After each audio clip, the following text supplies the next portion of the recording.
আপনি যে গুনাহ করছেন ওই গুনাহ করা অবস্থায় যদি আপনার মৌত হয়ে যায়, যুবক তরুণ ভাইয়েরা, রাতের বেলা যে ইউটিউবে ঢুকে নাটক দেখো, সিনেমা দেখো, কানের মধ্যে হেডফোন ঢুকায়া এই যে নাটক সিনেমা গান শোনো, রাতের বেলা যে মেসেঞ্জারে আর হোয়াটসঅ্যাপে কথা বলতেছো, ওই অবস্থায় মৌত হয়ে যেতে পারে কিনা? আসতে বলবেন না, জুড়ে বলেন মৌত হতে পারে কিনা? এই অবস্থায় যদি মৌত হয়ে যায় কি হবে? মুসলিম শরীফে নবীজি বলেছেন, ইউবাসু কুল্লু আবদিন আলা মা মাতা আলাইহি, মানুষ যে অবস্থায় মারা যাবে ওই অবস্থায় তাকে কিয়ামতের দিন কবর থেকে উঠাবেন কে? এই যে অনেক যুবক তরুণরা রাতের বেলা নাটক সিনেমা দেখতে দেখতে নাপাক শরীরে নাপাক কাপড়ে ঘুমায়। কেন রে ভাই নাপাক থাকো? এই নাপাক অবস্থায় মৌত হয়ে যেতে পারে কিনা? অনেক মানুষ আছে পেশাব করে দাঁড়ায় দাঁড়ায় পেশাব করে, তারপরে দেখা যায় পেশাব করে অনেকে ঠিক মতো পানি নেয় না, ইস্তেঞ্জা করে পবিত্র হয় না, এরকম আছে না নাই? এমনকি সবচেয়ে মজার ব্যাপার হলো, ওয়াজ শুনতে এসেছে, ওয়াজ থেকে যাওয়ার সময় রাস্তার ধারে পেশাব করে পবিত্র হয় না, এই রকম কারবারিও আছে না নাই? ওয়াজ শুনতে আসছে, যাওয়ার সময় নাপাক হয়ে বাড়ি ফিরে যাচ্ছে, এখন নাপাক অবস্থায় মৌত হয়ে যেতে পারে কিনা? আমার ভাইয়েরা, যে ব্যক্তি নাপাক থাকে তার সঙ্গে ফেরেশতা থাকে না, থাকে কে? আসতে বলবেন না, জুড়ে বলেন থাকে কে? তো এই অবস্থায় যদি আপনি মারা যান, কিয়ামতের দিন কিংবা কবরে গিয়ে কিয়ামতের মাঠে আপনি কিভাবে আল্লাহর সামনে দাঁড়াবেন? আপনি তো নাপাক অবস্থায় দুনিয়া থেকে চলে গেলেন, এই জন্য কখনো নাপাক থাকা যাবে? কখনো নাপাক থাকা যাবে? যুবক ভাইয়েরা, ইস্তেঞ্জায় গেলে পবিত্র হবেন তো, নাকি পানি টানি নিবেন না? হ্যাঁ, পাপের চিন্তা মাথায় আসলে মৌতের কথা স্মরণ করবেন, মৌতের কথা স্মরণ করবেন, গুনাহ থেকে বাঁচতে পারবেন। যখন দুনিয়ার লোভ লালসা আর গুনাহ করার দিকে আপনার মন বেশি ঝুঁকে যায়, আমি আপনাকে বলবো দুইটা জায়গায় সফর আপনি তখন বাড়ায় দিবেন। জুড়ে কোন কয়টা? আমি কথাটা আবারও রিপিট করছি, শুনেন। যখন পাপের দিকে গুনার দিকে আপনার মন বেশি ধাবিত হয়ে যায়, ঠিক তখনই আপনি দুইটা জায়গায় সফর করবেন। একটা জায়গা হসপিটাল, 2 নাম্বার জায়গা কবরস্থান।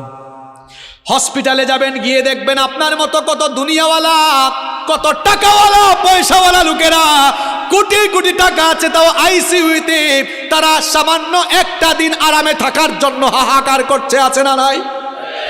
যে কালো টাকার জন্য, অবৈধ টাকার জন্য অন্যায় করছেন, গুনাহ করছেন, হসপিটাল গিয়ে দেখেন কত মানুষের টাকা তারে বাঁচাইতে পারে। একটু পর পর আইসিইউ থেকে লাশ বের হচ্ছে। এরপরে হাসপাতালে যাওয়ার পরেও যদি আপনার দিল নরম না হয়, তাহলে মাঝে মাঝে প্রেমবাগের কবরস্থানগুলোতে ভিজিট করবেন, গিয়ে দেখবেন আপনার মতো টাকাওয়ালা, পয়সাওয়ালা লোকেরা, ক্ষমতাওয়ালা লোকেরা, একদিন বিরাট টাকা পয়সা, অর্থবিত্ত, বাড়ি গাড়ি সব ক্ষমতা ছিল, এখন কবরের নিচে ঘুমায়া আছে। আমরা মনে করি আমাদের বউ আপন, আমরা মনে করি ছেলে মেয়ে আপন। আজকে মরে দেখেন কেউ আপনার আপন নয়, আপন কেবল একজন, তিনি কি কথা বলছি বুঝতে পারছেন আপনি? আপনি বলছেন আপনার বউ আপন, আপনার ছেলে মেয়ে ভাই বোন আপন। আপনি এই মুহূর্তে মরে যান, বুঝবেন আপন কে। দেখবেন এই বউ, এই ছেলে মেয়েরা কিছুক্ষণ কান্না করবে, কিছুক্ষণ কান্না করার পরে বলবে, মৃত লাশকে বেশিক্ষণ ঘরে রাখতে নাই, তাড়াতাড়ি দাফন করা দরকার। আপনাকে দেখবেন সাদা কাফন দিয়ে পেঁচায়া জানাজার মাঠে নিয়ে যাবে। যে ছেলে মেয়েদের জন্য, দেখেন একটু আগেই বলেছে কেউ আপন না, এই ছেলে মেয়েদের জন্য, বাড়ি গাড়ি করার জন্য, প্রপার্টি করার জন্য, সম্পত্তি কামানোর জন্য ঠিকঠাক নামাজও পড়েন নাই, অনেক সময় সঠিকভাবে আল্লাহর ইবাদত করেন নাই। যাদেরকে আপন মনে করেছেন, আজ তারাই আপনাকে নিয়ে কবরে চলে যাবে, কবরে রেখে রেখে তারা আপনাকে চলে আসবে। এরপরে দেখবেন কেউ আপনার আপন থাকবে না। কবরে যাওয়ার পরে 2 জন ছাড়া আর কেউ আপন নাই, একজন হচ্ছেন আল্লাহ। এই জন্য কবরে ফেরেশতা এসে প্রথমে জিজ্ঞেস করবে, বোন নাম কি, ছেলে মেয়ের নাম কি, না জিজ্ঞেস করবে মার। আর একটু জোরে বলেন, মার রব্বুকা। প্রথমে এসে বলবে তোমার রব কে। তাহলে বুঝে নেন আপন, আপন কে, সবচাইতে আপন কে। আমার যখন ফুরাবে দিন, আসবে গহীন রাতি, থেকো আল্লাহ জীবনে, হয় চির সাথী, আসবে গহীন রাতি। আমার ভাই, আমার বাপ, আমার বউ, আমার ছেলে মেয়ে বলছেন, আমার আমার বলে যখন কাউকে পাবো না, সেদিন আমার শূন্য হিয়ায় তুমি থেকো সান্ত্বনা, তুমি থেকো সান্ত্বনা। আমার আমার বলে যখন কাউকে পাবো না, সেদিন আমার শূন্য হিয়ায় তুমি থেকো সান্ত্বনা, তুমি থেকো সান্ত্বনা। আখির আলো নিভে যেদিন মনে আলো দিয়ে, আসবে না কেউ অন্ধ চোখে একটু আলো নিয়ে, সেদিন আমার, সেদিন আমার, সেদিন আমার অন্ধ চোখে তুমি আলোর জ্যোতি, আসবে গহীন রাতি। আমার যখন ফোরাবে দিন, আসবে গহীন রাতি। থেকো আল্লাহ এ জীবনে হয় চির সাথী, আসবে গহীন রাতি। বলেন আমিন। একজনই আপন আর কেউ আপন না। আমার দাদার বাবার নাম জানি না। আপনি বলবেন হুজুর হঠাৎ করে এই কথা বলছেন কেন? হ্যাঁ, আপনি যে দুনিয়ার পেছনে ছুটছেন, ওই দুনিয়া যে আপনার নাম মনে রাখবে না, ওইটাই বুঝাচ্ছি আপনারে। আমি আমার দাদার বাপের নাম জানি না। আপনারা যদি বলি আপনার দাদার বাবার নাম কি, শেষ গুল্লা খাবেন। আমার দাদার বাপ 160-70 বছর আগে দুনিয়াতে ছিল। এখন 160-70 বছরের ব্যবধানে তার পরবর্তী প্রজন্ম তার নাম ভুলে গেল। ঠিক একই পরিণতি আমার আপনার হবে। কিসের পেছনে ছুটছেন আপনি? আপনার পরবর্তী প্রজন্ম দোয়া করা দূরের কথা, আপনার নামও মনে রাখবে না এরা। আপনার 6-7 পুরুষ আগে কারা কারা দুনিয়ায় ছিল, নসব নামা, আপনি কি সবার নাম বলতে পারবেন? 2-1 বলতে পারলেও সবাই পারবে। কার জন্য কি করছেন? এত গুনাহ করছেন, পাপ করছেন। এই ছেলে মেয়ে, জায়গা সম্পদ, বাড়ি গাড়ি, আরে ভাই বাড়ির জায়গায় থাকবে, বাড়িওয়ালা থাকবে। চোখেরই পলকে তুমি হতে পারো লাশ, চিরতরে বন্ধ হবে তোমারই নিঃশ্বাস। চোখের পলকে আপনি লাশ হতে পারেন। আশেপাশে বাজার আছে না? বাজারের নাম কি? ওই বসুন্ধিয়া বাজারে হয়তো আপনার কাফনের কাপড় বরাদ্দ হয়ে গেছে, চলে এসেছে, আপনি নিজেও জানেন না। আপনি ঘরে বসে এখন গোটা পৃথিবীর খবর নিতে পারবেন। ঘরে বসে গোটা পৃথিবীর খবর নিতে পারলেও কার জন্য কাফনের কাপড় রেডি, কেউ এই খবর জানে না। যুবকরা বলবে হুজুর আমরা জোয়ান, আমরা বাঁচবো আরো। আরে ভাই, তোমার মতো কত যুবক রাতের বেলা বাড়িতে ঘুমায়, সকালবেলা তার লাশ বের হয়। Keep in your mind, there is no serial of death. মৃত্যুর কোনো সিরিয়াল নাই। পৃথিবীতে আসার সিরিয়াল আছে, পৃথিবীতে আসার সিরিয়াল আছে, যাওয়ার কোনো সিরিয়াল নাই। দেখা যায় আসার সময় সবার আগে দাদা, তারপরে বাবা, এরপরে ছেলে, তারপর দাদার ঘরে নাতি। আসার সুন্দর সিরিয়াল আছে, যাওয়ার কোনো সিরিয়াল নাই। মাঝে মাঝে সিরিয়াল ব্রেক হয়ে দেখা যায় নাতির লাশ দাদা কবরে নামায়, অথবা ছেলের লাশ বাবা কবরে নামায়। যে কেউ যে কোনো সময় চলে যেতে পারে, কোনো ঠিক ঠিকানা নাই। কি কারণে আমাকে আপনাকে দুনিয়াতে পাঠানো হলো?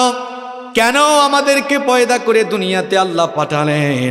কোরআনুল কারীমের 51 নম্বর সূরা, সূরাতুয যারিয়াতের 56 নম্বর আয়াতের মাধ্যমে রব্বুল আলামিন আমাদেরকে সেই কথা জানিয়ে দিলেন, ওয়ামা খালাকাতুল জিন্না ওয়াল ইনসা ইল্লা লিয়াবুদুন। I didn't create the jinn kind and mankind except my worship. আল্লাহ তাআলা বলছেন, আমি পৃথিবীতে জিন আর মানব জাতিকে আমার গোলামি ছাড়া, আমার দাসত্ব ছাড়া অন্য কিছুর জন্য সৃষ্টি করি নাই। আমাদেরকে যার গোলামির জন্য সৃষ্টি করা হয়েছে তিনি কে? অনেকে বলে না, কয় হুজুর এত টাকা পয়সার মালিক, গোলাম পরিচয় দেই কেমনে? আপনি শুধু গোলাম নন, গোলামের ঘরের গোলাম, বান্দির ঘরের গোলাম। আপনার বাপ দাদা পূর্বপুরুষ 14 গোষ্ঠী আল্লাহর গোলাম। আমরা গোলাম জাত, গুলামির জন্যই আমাদেরকে সৃষ্টি করা হয়েছে। আমরা ইবাদত করব কার? বিধিবিধান মেনে চলবো কার? আমরা যেন আল্লাহর ইবাদত না করি, আমরা যেন আল্লাহর বিধিবিধান মেনে না চলি, আল্লাহর গুলামির পথে সব সময় একজন আমাদেরকে প্ররোচনা দেয়, বাধা দেয়, আমাদেরকে ধোঁকা দেয়। সবাই জোরে বলেন তো, তার নাম কি? শয়তান। এই শয়তানের বয়স আমাদের চেয়ে কম না বেশি? এই বেটার বুদ্ধি আমাদের চেয়ে কম না বেশি? দেখছেন কারবার, হে বয়সেও পাকনা, বুদ্ধিতেও পাকনা। সে সব সময় ধোঁকা দিয়ে দিয়ে আমাদেরকে আল্লাহর দ্বীনের বিপরীত পথে পরিচালিত করে জাহান্নামের দিকে নিয়ে যেতে চায়। শয়তানের এই প্ররোচনাকে মোকাবেলা করে, শয়তানের ফাঁদে পা না দিয়ে, শয়তানের গুলামি না করে যেই সকল লোকেরা আল্লাহর গুলামির পথে জীবন পরিচালনা করবে, তারাই নিজেদেরকে পরিশুদ্ধ বানিয়ে জান্নাতের পথে হাঁটতে হাঁটতে জান্নাতে চলে যাবে। সুবহানাল্লাহ। আর যারা শয়তানের ফাঁদে পা দিয়ে, শয়তানের প্ররোচনায় পড়ে দুনিয়ার জীবনকে শয়তানের কথা মতো দুনিয়ার জীবন কাটায় দিবে, এই লোকগুলোর দুনিয়া আখিরাত ব্যর্থ হয়ে এরা জাহান্নামে চলে যাবে। এই জন্য রব্বুল আলামিন কোরআনুল কারীমের 91 নম্বর সূরা সূরাতুশ শামসের 9 নম্বর আয়াত থেকে বললেন, কদ আফলাহা মান যাক্কাহা ওয়া কদ খাবা মান দাসসাহা। কথাগুলো কার? আল্লাহ তাআলা বলছেন অবশ্যই সে সফল কাম হয়েছে যে শয়তানের প্ররোচনা থেকে মুক্ত হয়ে পাপ পঙ্কিলতা মুক্ত জীবন গঠন করে পরিশুদ্ধ হয়েছে, সে সফল হয়ে জান্নাতে যাবে। সুবহানাল্লাহ। সে ব্যক্তি ব্যর্থ হয়েছে যে তার জীবনকে গুনাহের সাগরে ডুবিয়ে দিয়েছে। এখন আমাদেরকে গুনাহের দিকে নিয়ে যেতে চায় যে, তার নাম কি? তার নাম কি? শয়তান। গুনাহ থেকে আপনারা বাঁচতে চান তো? গুনার দিকে নিয়ে যায় যে, তার নাম কি? শয়তানের ধোঁকা থেকে আমরা সবাই বাঁচতে চাই কি চাই না? যুবক, তরুণ, ছাত্র, আমার বাবার বয়সী সম্মানিত চাচারা, আমার মায়েরা, বোনেরা, আমরা সবাই তো গুনাহ থেকে বাঁচতে চাই। কারণ গুনাহ থেকে বেঁচে না থাকলে, শয়তানের ধোঁকা থেকে বেঁচে না থাকলে আমাদের দুনিয়া আখিরাত উভয়টাই নষ্ট হয়ে যাবে। এজন্য আমরা প্রত্যেকটি মানুষ গুনাহ থেকে, প্রত্যেকটি মুসলমানই নিজেকে বাঁচাতে চায়। এখন গুনাহ থেকে আপনি নিজেকে বাঁচাবেন কেমনে? গুনাহ থেকে, শয়তানের ধোঁকা থেকে নিজেকে আপনি হেফাজত করবেন কেমনে? আজ আমি আপনাদেরকে গুনাহ থেকে বাঁচা, শয়তানের ধোঁকা থেকে বাঁচার 12টি উপায় কোরআন আর সুন্নাহ থেকে তুলে ধরব। এত বাস্তবিক কথা আপনাদেরকে শোনায় যাব। এই 12টি পয়েন্ট আপনারা যদি মুখস্থ করে যেতে পারেন, আর এই 12টি আমল যদি প্রত্যেকটি ভাই শুরু করে দিতে পারেন, ইনশাআল্লাহ গুনাহমুক্ত জীবন সাজিয়ে আমরা জান্নাতে যাব। বলেন ইনশাআল্লাহ। প্রিয় ভাইয়েরা, আপনাদেরকে যে কাজটা করতে হবে, এই 12টা পয়েন্ট সবাইকে একদম মুখস্থ করে তারপর বাড়ি যাওয়া লাগবে। পারবেন না ইনশাআল্লাহ? মাত্র 12টা কথা, খুব সহজ কথা বলবো, আপনারা সবাই মুখস্থ করে বাড়ি যেতে পারবেন না ইনশাআল্লাহ? পারবেন তো ইনশাআল্লাহ? তাইলে আমরা গুনাহ থেকে বাঁচবো কিভাবে? শয়তানের ধোঁকা থেকে বাঁচবো কিভাবে? গুনাহ থেকে বাঁচার, শয়তানের ধোঁকা থেকে বাঁচার কয়টা উপায় বলবো? সবাই বলেন কয়টি? 12টি। দেখেন, শুরু করছি। নাম্বার 1, 1 নাম্বার, গুনার দিকে নেয় যে তার নাম শয়তান, ওই শয়তানের ওয়াসওয়াসা থেকে পানাহ চাইতে হবে কার কাছে? 1 নাম্বার আমল শেখাই যাচ্ছি। যখন গুনাহের চিন্তা, পাপের চিন্তা মাথায় আসবে, সাথে সাথে ওই শয়তানের খপ্পর থেকে নিজেকে বাঁচানোর জন্য সাথে সাথে আশ্রয় চাইতে হবে কার কাছে? কারণ শয়তান হে এমন জিনিস, তারে মোকাবেলার জন্য পৃথিবীতে কোনো যন্ত্র আসে নাই, কিয়ামত পর্যন্ত আসবে না। আপনি গুলি, বোমা, রকেট কি দিয়া শয়তানের মোকাবেলা করবেন?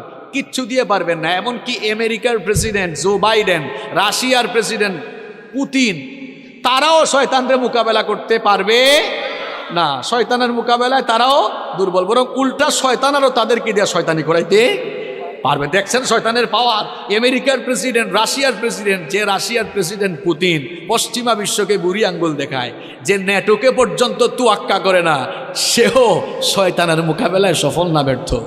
কারণ শয়তানকে আল্লাহ এমন পাওয়ার দিয়েছেন, আপনার শরীরের শিরায় শিরায় সে বিচরণ করার ক্ষমতা রাখে। এই শয়তান আপনাকে গুনাহের চিন্তা মাথায় এনে দিবে, পাপের চিন্তা মাথায় এনে দিবে। এজন্য শয়তানের ধোঁকা থেকে, গুনাহ থেকে বাঁচার জন্য প্রথম আমল করবেন, যখনই গুনাহের চিন্তা মাথায় আসবে, পাপের চিন্তা মাথায় চলে আসবে, আশ্রয় চাইবেন কার কাছে? এই আমলটা আমি আপনাদেরকে শিখাচ্ছি না, কোরআনুল কারীমের 7 নম্বর সূরা সূরাতুল আরাফের 200 নম্বর আয়াতে আল্লাহ তাআলা এই আমল আমাদেরকে শিখালেন।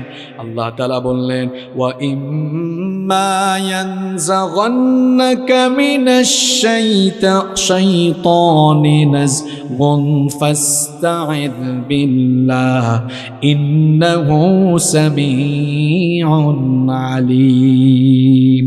আল্লাহ তাআলা বলছেন, আর শয়তানের প্ররোচনা যখন তোমাকে প্ররোচিত করবে, সাথে সাথে তুমি আল্লাহর কাছে আশ্রয় চাও। প্রশ্ন হলো, আল্লাহর কাছে আমরা আশ্রয় চাইবো কিভাবে? এবার বুখারী আর মুসলিম শরীফ থেকে হাদিস শুনি আপনাদেরকে বুঝাই দিচ্ছি কিভাবে আল্লাহর কাছ থেকে আশ্রয় চাওয়া লাগে। নবী করিম সাল্লাল্লাহু আলাইহি ওয়াসাল্লামের সামনে একবার দুই ব্যক্তি ঝগড়া করছিল। দুইজন ঝগড়া করার এক পর্যায়ে একজন আরেকজনকে অশ্রাব্য ভাষায় গালিগালাজ শুরু করে দিল। এদের মধ্যে একজন নিজের রাগকে কন্ট্রোল করতে না পেরে হিতাহিত জ্ঞান হারিয়ে যা মন চায় তাই বলা শুরু করলো। লোকটার চেহারা পর্যন্ত লাল হয়ে গেল। নবীজি লোকটাকে আল্লাহর নবী লোকটাকে দেখে বললেন, ইন্নী লা আ'লামু কালিমাতান লাউ ক্বালাহা লাযাহাবা আনহু মা ইয়াজিদ। নবীজি তখন বললেন, আমি এমন একটি কালেমা, এমন একটি বাক্য, এমন একটি সেন্টেন্স, এমন একটি দোয়া জানি, এই দোয়া যদি ওই বান্দা পড়ে নেয় তাহলে তার সমস্ত রাগ দূর করে নেবেন কে? অনেক মানুষ আছে রাগের সময় সিদ্ধান্ত নিয়ে নেয়। খবরদার প্রিয় ভাইয়েরা, রাগের সময় কোনো সিদ্ধান্ত নেবেন না। রাগের সময় সিদ্ধান্ত নিলে ওই সিদ্ধান্ত ভুল হওয়ার সম্ভাবনা আছে না নাই? এজন্য রাগের সময় দাঁড়িয়ে থাকলে বসে যাবেন, বসা থাকলে শুয়ে যাবেন। রাগের সময় খবরদার কোনো সিদ্ধান্ত নেবেন না, ওই সিদ্ধান্তের কারণে পরবর্তীতে পস্তানো লাগতে পারে। নবীজি যখন দেখলেন লোকটাকে রাগ করে হিতাহিত জ্ঞান হারিয়ে উল্টাপাল্টা কথা বলতেছে, অশ্রাব্য ভাষায় গালিগালাজ করছে, নবীজি তখন বললেন, আমি এমন একটি দোয়া জানি, এমন একটি সেন্টেন্স জানি, সে যদি ওই সেন্টেন্সটা পড়ে নেয় রাগ দূর হয়ে যাবে। সে যদি ওই সেন্টেন্সটা পড়ে নেয় তাহলে শয়তান যে তাকে পাপ করাতে যাচ্ছে, পাপ থেকে সে বাঁচতে পারবে। সাহাবারা বললেন, ইয়া রাসূলুল্লাহ, পড়েন সাল্লাল্লাহু আলাইহি ওয়াসাল্লাম। সেই দোয়াটা কি? নবীজি তখন বললেন, সে যদি ইস্তেআযা অর্থাৎ তাআউযু পাঠ করে নেয়, অর্থাৎ আউযু বিল্লাহি মিনাশ শাইতানির রাজিম, সে যদি ইস্তেআযা পাঠ করে বিতাড়িত শয়তান থেকে আল্লাহর কাছে পানা চায়। শয়তান থেকে পানা দেওয়া পৃথিবীর কোনো ক্ষমতাসীন মানুষ পারবে না, কোনো শক্তিশালী মানুষ পারবে না, যোদ্ধা পারবে না, পৃথিবীর কোনো সেনাবাহিনীও পারবে না। শয়তান থেকে আপনাকে কেবল একজনই বাঁচাতে পারে, সবাই বলেন তিনি কি? এই জন্য শয়তানের খপ্পর থেকে, শয়তানের ধোঁকা থেকে, গুনার চিন্তা থেকে বাঁচার জন্য 1 নম্বর আমল, গুনার চিন্তা যখন মাথায় আসবে, পাপের চিন্তা যখন মাথায় আসবে, কি পড়বেন? ঘুষের টাকা একজন নিয়ে আসছে, আরে বাপরে বাপ, করে নোট দেখা যাচ্ছে। যদি ঘুষের টাকাগুলা নিতে পারতাম তাহলে তো অনেক কাজে লাগাইতে পারতাম। চিন্তাটা আসা মাত্রই পড়ে ফেলবেন আউযু বিল্লাহি মিনাশ শাইতানির রাজিম, কারণ এই চিন্তাটা মাথায় এনে দিছে কে? সুদের টাকা, সুদি কারবার করতে মন চায়, সুদি কারবার করলে ঘরে বসে বসে মাল বাড়ানো যাবে, এই চিন্তা মাথায় এসেছে, মনে করবেন শয়তান এই চিন্তা মাথায় নিয়ে এসেছে। আশ্রয় চাইবেন কার কাছে? আশ্রয় চাইবেন কার কাছে? যুবকরা ফেসবুক চালাও, ফেসবুকে ইউটিউবে ভিডিও দেখছো, হয়তো তাফসীর শুনছো, নিচেই দেখা যাচ্ছে একটা গানের ভিডিও। হ্যাঁ, নিচেই দেখা যাচ্ছে কিসের ভিডিও? গানের ভিডিও। ওইটা দেখার আগে আউযু বিল্লাহি মিনাশ শাইতানির রাজিম বলে ওখান থেকে বের হয়ে যেতাম, ঠিক কিনা? গুনাহ থেকে নিজেকে, পাপ থেকে বাঁচিয়ে রাখবেন কেমনে? শুনে যান। 1 নম্বর আমল শিখলাম, গুনাহ থেকে বাঁচার জন্য গুনার চিন্তা মাথায় আসলেই যার কাছে আশ্রয় চাইব, সবাই আওয়াজ করে বলেন তিনি কি?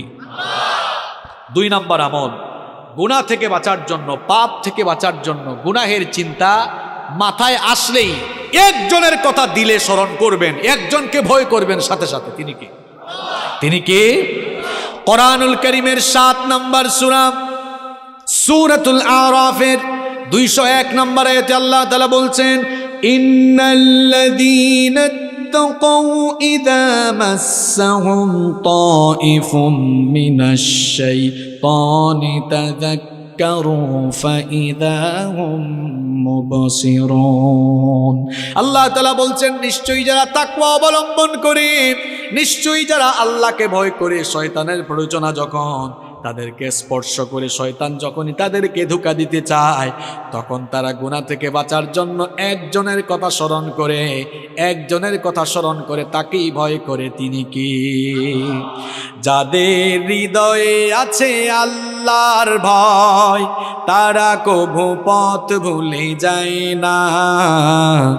আল্লাহর প্রেম ছাড়াই দুনিয়ায় কারো কাছে কোনো কিছু চাই না, কারো কাছে কোনো কিছু চাই না। আল্লাহর ভয় যার অন্তরে আছে সে কখনো বিপদগামী হতে পারে। গুনাহ থেকে আপনি বাঁচতে পারবেন, পাপ থেকে আপনি বাঁচতে পারবেন। 2 নাম্বার আমল আপনাকে শেখাচ্ছি, যখনই গুনাহের চিন্তা মাথায় আসবে সঙ্গে সঙ্গে একজনের কথা স্মরণ করে ফেলবেন, একজনকে আপনি ভয় করে ফেলবেন। সবাই বলেন তিনি কি? এই একটা জিনিস, আল্লাহর ভয় যদি মানুষের অন্তরে থাকে, ওই মানুষকে দিয়ে কেউ কখনো কোনো পাপের কাজ, গুনাহের কাজ করাতে পারবে না। একটা ঘটনা আমার মনে পড়ে গেল, বলবো। সুনানে বাইহাকির ভেতরে হাদিস বর্ণিত হয়েছে, খুব মন দিয়ে ঘটনাটা শুনেন আমার বাবারা, প্রিয় ভাইয়েরা, খুব মন দিয়ে ঘটনাটা শুনেন। আব্দুল্লাহ ইবনে ওমর রাদিয়াল্লাহু আনহু তিনি একবার তার সঙ্গী সাথীদেরকে নিয়ে এক সফরে বের হলেন। দুপুরের খাবারের সময় যখন হয়ে গেল, তারা তখন খাবার গ্রহণের জন্য দস্তরখানা বিছালেন। যখনই তারা খাবার খেতে যাবেন, ঠিক তখনই লক্ষ্য করলেন তাদের পাশ দিয়ে এক রাখাল হেঁটে যাচ্ছে। আব্দুল্লাহ ইবনে ওমর রাদিয়াল্লাহু আনহু তাকে বললেন, হে রাখাল ভাই, আমরা দুপুরের খাবার গ্রহণের জন্য বসেছি, তুমিও আসো, আমাদের সাথে খাবার খাও, খাবার গ্রহণ করো। রাখাল ছেলেটি তখন বলল, ও মুসাফির ভাই, আমাকে খাবারের দাওয়াত দিয়েছেন, আমি খুশি হয়েছি, কৃতজ্ঞতা জানাচ্ছি, কিন্তু আপনাদের সাথে আমি তো খাবার খেতে পারবো না। আব্দুল্লাহ ইবনে ওমর রাদিয়াল্লাহু আনহু তাকে বললেন, কি কারণে তুমি আমাদের সাথে খাবার খেতে পারবে না? রাখাল তখন বলল, আমি রোজা রেখেছি, এই জন্য তোমাদের সাথে খাবার খেতে পারবো না। আব্দুল্লাহ ইবনে ওমর রাদিয়াল্লাহু আনহু তাকে বললেন, এখন তো রমজান মাস নয়, তাহলে নিশ্চয়ই তুমি নফল রোজা রেখেছো। এই দুধু মরুভূমিতে যারা সৌদি আরব বা আরব দেশে থাকেন তারা দেখেছেন মরুভূমির আবহাওয়া কেমন। তিনি বলছেন, এই রুক্ষ মরুভূমিতে বিশাল পশুর পাল নিয়ে তুমি এই মরুভূমিতে এসেছো, তুমি রাখাল মানুষ, সব সময় হয়তো ভালো খাবার দাবার পাও না, আর এই প্রচণ্ড গরম তাপমাত্রায় খুব কষ্ট হচ্ছে তোমার, আসো আমাদের সাথে খাবার খাও, আমাদের সাথে ভালো আইটেমের খাবার আছে, নফল রোজা ভাঙলে তো কোনো অসুবিধা হবে না। ওই রাখাল তখন বলল, মুসাফির, তোমার কথায় তো আমি নফল রোজা হলেও ভাঙতে পারি না, কারণ আমি তো ওই শূন্য দিনের জন্য আমল করে যাচ্ছি, যেদিন মানুষের আমল ছাড়া আর কিছুই কাজে লাগবে না। সুবহানাল্লাহ পড়ে বলিয়েন, কিন্তু কথাগুলো বুঝেন আগে। আব্দুল্লাহ ইবনে ওমর রাদিয়াল্লাহু আনহু মনে মনে ভাবলেন, লোকটার অন্তরে মনে হয় পরহেজগারিতা আছে। চিন্তা করলেন, এরে এমনি এমনি ছাড়া যায় না, পরীক্ষা করে তারপরে তার ভেতরে কত পরহেজগারিতা আছে এটা দেখে তারপরে আজকে আমি তারে ছাড়বো। তিনি বললেন, ঠিক আছে, খাইও না, আমার কাছে আসো। কাছে আসার পর জিজ্ঞেস করলেন, এই যে বিরাট পশুর পাল নিয়ে মরুভূমিতে এসেছো, এই পশুপালের মালিক কে? রাখাল বলল, এগুলোর মালিক আমি নই, আমি একজনের গোলাম, আমি তার পশুপাল মরুভূমিতে চড়াই। এবার আব্দুল্লাহ ইবনে ওমর রাদিয়াল্লাহু আনহু রাখালকে পরীক্ষা করার জন্য একটা অপশন পেয়ে গেলেন। তিনি বললেন, ও রাখাল ভাই শোনো, এই পশুর পাল থেকে একটা ছাগল বা মেষ আমার কাছে তুমি বিক্রি করে দাও, আমি তোমাকে নগদ টাকা দিব।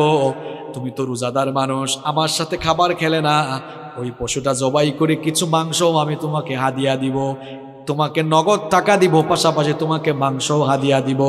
রাখাল তখন বলল, মুসাফির, আমি তো তোমাকে আগেই বলেছি এই পশুপালের মালিক আমি নই, তোমার কাছে বিক্রি করলে আমার মালিকের কাছে গিয়ে আমি কি জবাব দিব?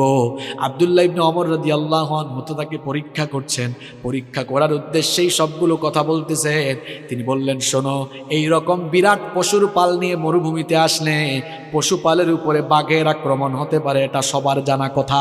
তুমি যদি তোমার মালিককে গিয়ে বলো বাঘের আক্রমণে একটা ছাগল বা একটা মেষ বাঘ খেয়ে ফেলেছে, তোমার মালিক কিছুই মনে করবে না। একদিকে তারেও বুঝ দিতে পারবা, অন্যদিকে আমার কাছে বিক্রি করলে নগদ টাকা আর কিছু মাংস হাদিয়া পাবা।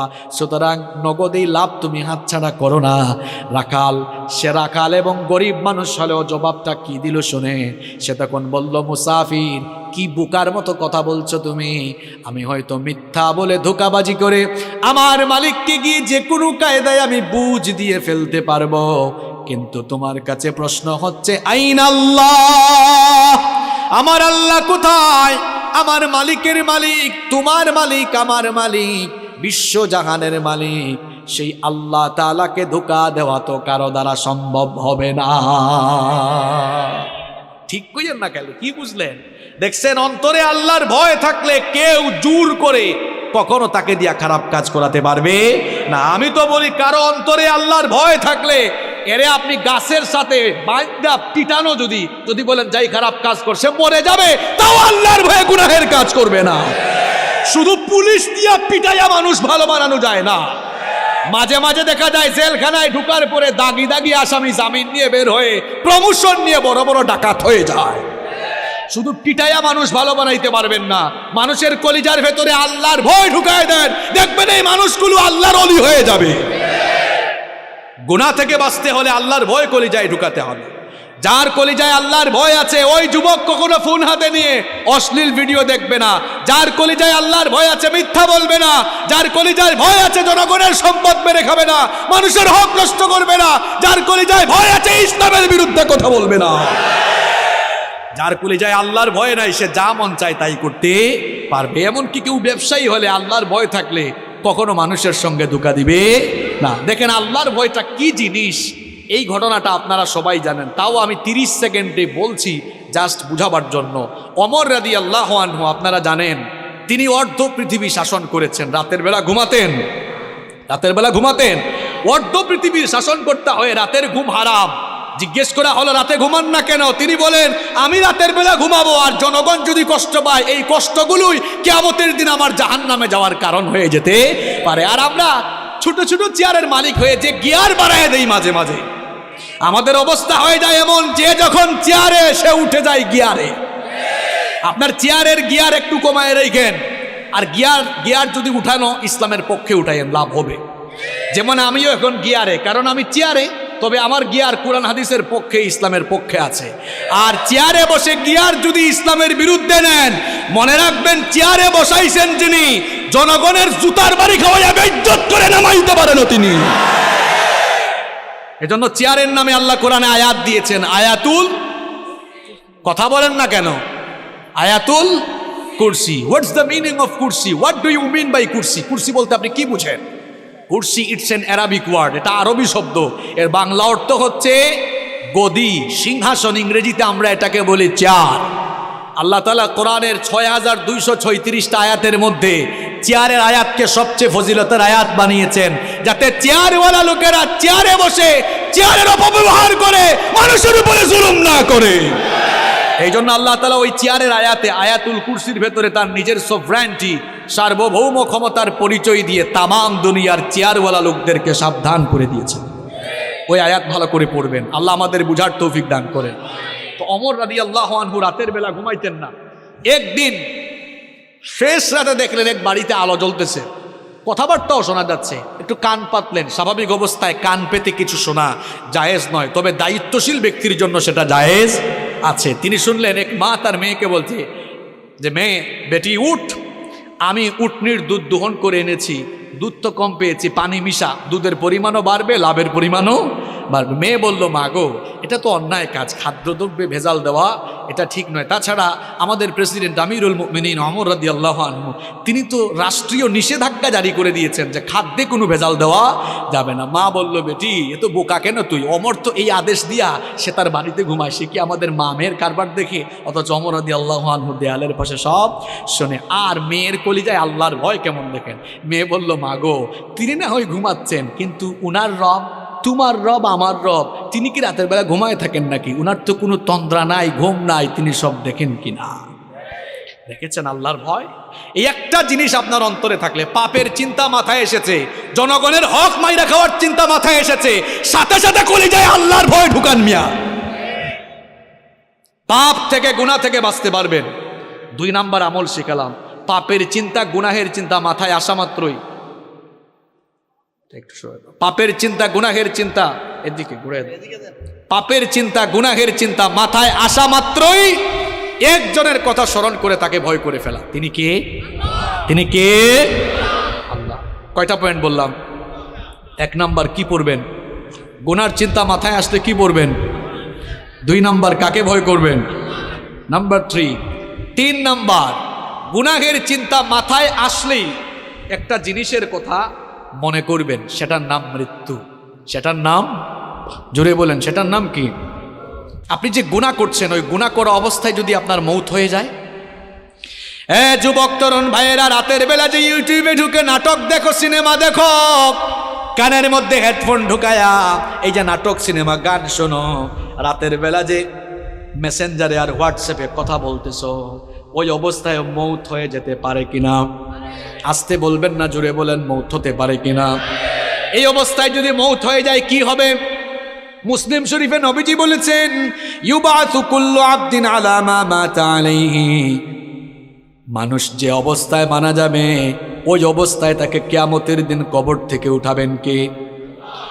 এই যে অনেক যুবক তরুণরা রাতের বেলা নাটক সিনেমা দেখতে দেখতে নাপাক শরীরে নাপাক কাপড়ে ঘুমায়। কেন রে ভাই নাপাক থাকো? এই নাপাক অবস্থায় মৌত হয়ে যেতে পারে কিনা? অনেক মানুষ আছে পেশাব করে দাঁড়ায় দাঁড়ায় পেশাব করে, তারপরে দেখা যায় পেশাব করে অনেকে ঠিক মতো পানি নেয় না, ইস্তেঞ্জা করে পবিত্র হয় না, এরকম আছে না নাই? এমনকি সবচেয়ে মজার ব্যাপার হলো, ওয়াজ শুনতে এসেছে, ওয়াজ থেকে যাওয়ার সময় রাস্তার ধারে পেশাব করে পবিত্র হয় না, এই রকম কারবারিও আছে না নাই? ওয়াজ শুনতে আসছে, যাওয়ার সময় নাপাক হয়ে বাড়ি ফিরে যাচ্ছে। এখন নাপাক অবস্থায় মৌত হয়ে যেতে পারে কিনা? আমার ভাইয়েরা, যে ব্যক্তি নাপাক থাকে তার সঙ্গে ফেরেশতা থাকে না, থাকে কে? আসতে বলবেন না, জোরে বলেন, থাকে কে? তো এই অবস্থায় যদি আপনি মারা যান, কিয়ামতের দিন কিংবা কবরে গিয়ে কিয়ামতের মাঠে আপনি কিভাবে আল্লাহর সামনে দাঁড়াবেন? আপনি তো নাপাক অবস্থায় দুনিয়া থেকে চলে গেলেন। এই জন্য কখনো নাপাক থাকা যাবে, কখনো নাপাক থাকা যাবে। যুবক ভাইয়েরা, ইস্তেঞ্জায় গেলে পবিত্র হবেন তো, নাকি পানি টানি নিবেন না? হ্যাঁ, পাপের চিন্তা মাথায় আসলে মৌতের কথা স্মরণ করবেন, মৌতের কথা স্মরণ করবেন, গুনাহ থেকে বাঁচতে পারবেন।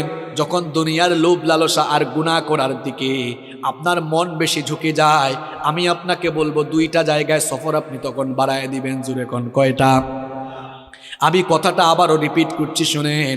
যখন পাপের দিকে গুনার দিকে আপনার মন বেশি ধাবিত হয়ে যায়, ঠিক তখনই আপনি 2টা জায়গায় সফর করবেন। একটা জায়গা হসপিটাল, 2 নাম্বার জায়গা কবরস্থান। হসপিটালে যাবেন, গিয়ে দেখবেন আপনার মতো কত দুনিয়াওয়ালা, কত টাকাওয়ালা, পয়সাওয়ালা লোকেরা, কোটি কোটি টাকা আছে, তাও আইসিইউতে তারা সামান্য একটা দিন আরামে থাকার জন্য হাহাকার করছে, আছে না নাই? যে কালো টাকার জন্য, অবৈধ টাকার জন্য অন্যায় করছেন, গুনাহ করছেন, হসপিটাল গিয়ে দেখেন কত মানুষের টাকা তারে বাঁচাইতে পারে। একটু পর পর আইসিইউ থেকে লাশ বের হচ্ছে। এরপরে হাসপাতালে যাওয়ার পরেও যদি আপনার দিল নরম না হয়, তাহলে মাঝে মাঝে প্রেমবাগের কবরস্থানগুলোতে ভিজিট করবেন। গিয়ে দেখবেন আপনার মতো টাকাওয়ালা, পয়সাওয়ালা লোকেরা, ক্ষমতাওয়ালা লোকেরা, একদিন বিরাট টাকা পয়সা, অর্থবিত্ত, বাড়ি গাড়ি সব ক্ষমতা ছিল, এখন কবরের নিচে ঘুমায়া আছে। আমরা মনে করি আমাদের বউ আপন, আমরা মনে করি ছেলে মেয়ে আপন। আজকে মরে দেখেন কেউ আপনার আপন নয়, আপন কেবল একজন, তিনি কি কথা বলছি বুঝতে পারছেন আপনি? আপনি বলছেন আপনার বউ আপন, আপনার ছেলে মেয়ে ভাই বোন আপন। আপনি এই মুহূর্তে মরে যান, বুঝবেন আপনকে। দেখবেন এই বউ, এই ছেলে মেয়েরা কিছুক্ষণ কান্না করবে, কিছুক্ষণ কান্না করার পরে বলবে, মৃত লাশকে বেশিক্ষণ ঘরে রাখতে নাই, তাড়াতাড়ি দাফন করা দরকার। আপনাকে দেখবেন সাদা কাফন দিয়ে পেঁচায়া জানাজার মাঠে নিয়ে যাবে। যে ছেলে মেয়েদের জন্য, দেখেন একটু আগেই বলেছে কেউ আপন না, এই ছেলে মেয়েদের জন্য, বাড়ি গাড়ি করার জন্য, প্রপার্টি করার জন্য, সম্পত্তি কামানোর জন্য ঠিকঠাক নামাজও পড়েন নাই, অনেক সময় সঠিকভাবে আল্লাহর ইবাদত করেন নাই। যাদেরকে আপন মনে করেছেন আজ তারাই আপনাকে নিয়ে কবরে চলে যাবে, কবরে রেখে রেখে তারা আপনাকে চলে আসবে। এরপরে দেখবেন কেউ আপনার আপন থাকবে না। কবরে যাওয়ার পরে দুইজন ছাড়া আর কেউ আপন নাই, একজন হচ্ছেন আল্লাহ। এই জন্য কবরে ফেরেশতা এসে প্রথমে জিজ্ঞেস করবে বোন নাম কি, ছেলে মেয়ের নাম কি, না জিজ্ঞেস করবে মার, আর একটু জোরে বলেন মার রব্বুকা। প্রথমে এসে বলবে তোমার রব কি, তাহলে বুঝে নেন আপন। আপন কে? সবচাইতে আপন কে? আমার যখন ফুরাবে দিন, আসবে গহীন রাতি, থেকো আল্লাহ এ জীবনে, হয় চির সাথী, আসবে গহীন রাতি। আমার ভাই, আমার বাপ, আমার বউ, আমার ছেলে মেয়ে বলছেন আমার আমার বলে যখন কাউকে পাবো না, সেদিন আমার শূন্য হিয়ায় তুমি থেকো সান্ত্বনা, তুমি থেকো সান্ত্বনা। আমার আমার বলে যখন কাউকে পাবো না, সেদিন আমার শূন্য হিয়ায় তুমি থেকো সান্ত্বনা, তুমি থেকো সান্ত্বনা। আখির আলো নিভে যেদিন মনে আলো দিয়ে, আসবে নাকি অন্ধ চোখে একটু আলো নিয়ে, সেদিন আমার, সেদিন আমার, সেদিন আমার অন্ধ চোখে তুমি আলোর জ্যোতি, আসবে গহীন রাতি। আমার যখন ফুরাবে দিন, আসবে গহীন রাতি, থেকো আল্লাহ এ জীবনে, হয় চির সাথী, আসবে গহীন রাতি। বলেন আমিন। একজনই আপন, আর কেউ আপন না। আমার দাদার বাবার নাম জানি না। আপনি বলবেন হুজুর হঠাৎ করে এই কথা বলছেন কেন? হ্যাঁ, আপনি যে দুনিয়ার পেছনে ছুটছেন, ওই দুনিয়া যে আপনার নাম মনে রাখবে না, ওইটাই বুঝাচ্ছি আপনারে। আমি আমার দাদার বাপের নাম জানি না। আপনারা যদি বলি আপনার দাদার বাবার নাম কি, শেষ গুল্লা খাবেন। আমার দাদার বাপ 160-70 বছর আগে দুনিয়াতে ছিল। এখন 160-70 বছরের ব্যবধানে তার পরবর্তী প্রজন্ম তার নাম ভুলে গেল। ঠিক একই পরিণতি আমার আপনার হবে। কিসের পেছনে ছুটছেন আপনি? আপনার পরবর্তী প্রজন্ম দোয়া করা দূরের কথা, আপনার নামও মনে রাখবে না এরা। আপনার 6-7 পুরুষ আগে কারা কারা দুনিয়ায় ছিল, নসব নামা, আপনি কি সবার নাম বলতে পারবেন? 2-1 বলতে পারলেও সবাই পারবে। কার জন্য কি করছেন? এত গুনাহ করছেন, পাপ করছেন। এই ছেলে মেয়ে, জায়গা সম্পদ, বাড়ি গাড়ি, আরে ভাই বাড়ির জায়গায় থাকবে, বাড়িওয়ালা থাকবে। চোখেরই পলকে তুমি হতে পারো লাশ, চিরতরে বন্ধ হবে তোমারই নিঃশ্বাস। চোখের পলকে আপনি লাশ হতে পারেন। আশেপাশে বাজার আছে না? বাজারের নাম কি? ওই বসুন্ধিয়া বাজারে হয়তো আপনার কাফনের কাপড় বরাদ্দ হয়ে গেছে, চলে এসেছে, আপনি নিজেও জানেন না। আপনি ঘরে বসে এখন গোটা পৃথিবীর খবর নিতে পারবেন। ঘরে বসে গোটা পৃথিবীর খবর নিতে পারলেও কার জন্য কাফনের কাপড় রেডি, কেউ এই খবর জানে না। যুবকরা বলবে হুজুর আমরা জোয়ান, আমরা বাঁচবো আরো। আরে ভাই, তোমার মতো কত যুবক রাতের বেলা বাড়িতে ঘুমায়, সকালবেলা তার লাশ বের হয়। Keep in your mind, there is no serial of death.